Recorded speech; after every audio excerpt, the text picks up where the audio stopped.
প্রিয় মুক্তিকামী ছাত্র জনতা, আমরা দেখতে পাচ্ছি যে আমাদের এই অভ্যুত্থান এবং বিপ্লবের পরেই দেশে অরাজকতা নাশকতা করছে ফ্যাসিস্ট এবং তাদের দোসররা।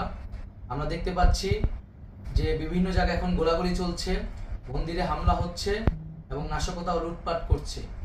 আমরা মনে করি আমাদের যে ছাত্র নাগরিকদের অভ্যুত্থান তাকে নস্যাৎ করার জন্যই পরিকল্পিতভাবে এই ধরনের ঘটনা ঘটানো হচ্ছে। আমরা মুক্তিকামী ছাত্র জনতাকে সজাগ এবং সতর্ক থাকতে আহ্বান জানাচ্ছি এবং আমাদের যে অন্তর্বর্তীকালীন সরকার, আমরা সেই সরকারের যে প্রস্তাবনা 24 ঘন্টার সময় নিয়েছিলাম, জরুরি পরিস্থিতি মোতাবেক আমরা এখনই তার একটি রূপরেখা ঘোষণা করছি।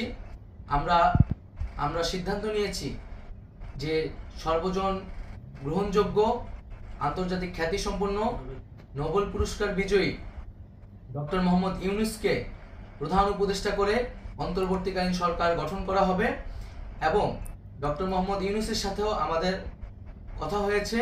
তিনি ছাত্র জনতার আহ্বানে বাংলাদেশকে রক্ষা করতে এই গুরুদায়িত্ব নিতে সম্মত হয়েছে। আমরা সকালের মধ্যেই আমরা এই সরকার গঠনের প্রক্রিয়া দেখতে চাই। রাষ্ট্রপতির কাছে আহ্বান থাকবে যে দ্রুত সময়ের মধ্যে ডক্টর মোহাম্মদ ইউনূসকে প্রধান উপদেষ্টা করে অন্তর্বর্তীকালীন সরকার গঠন করা হোক এবং এই অন্তর্বর্তীকালীন সরকারের বাকি সদস্যদের নামও আমরা সকালের মধ্যে ঘোষণা করব। প্রিয় বন্ধুগণ, দেশে যে অরাজকতা চলছে, মানুষের জীবনে নিরাপত্তাহীনতা চলছে, সেজন্য আমরা রাষ্ট্রপতির কাছে আহ্বান জানাচ্ছি দেশে আইন শৃঙ্খলা পরিবেশ ফিরিয়ে আনার জন্য দ্রুত সময়ের মধ্যে কার্যকর ব্যবস্থা নিতে হবে এবং আইন শৃঙ্খলা বাহিনীকে সহযোগিতা করার জন্য মুক্তিকামী ছাত্র জনতাও রাজপথে থাকবে এবং অন্তর্বর্তীকালীন সরকার গঠন না হওয়া পর্যন্ত মুক্তিকামী ছাত্র জনতাকে রাজপথে থেকে তাদের যে অভ্যুত্থান, সেই অভ্যুত্থানকে রক্ষা করতে হবে। প্রিয় বন্ধুগণ, আমরা রক্ত দিয়েছি, শহীদ হয়েছি। আমাদের যেই প্রতিশ্রুতি একটি নতুন বাংলাদেশ গঠন করার জন্য, সেটিকে আমাদের অবশ্যই বাস্তবায়ন করতে হবে এবং অবশ্যই ছাত্র জনতার প্রস্তাবিত সরকার বাদে কোনো ধরনের সরকার কিন্তু মেনে নেওয়া হবে না। আমরা বলেছি কোনো ধরনের সেনাশাসিত সরকার অথবা সেনা সমর্থিত সরকার অথবা এই ফ্যাসিস্টদের দোসরদের কোনো বি টিম সরকার কিন্তু আমরা মেনে নেব না। কোনো গণবিরোধী সরকারকে মেনে নেওয়া হবে না।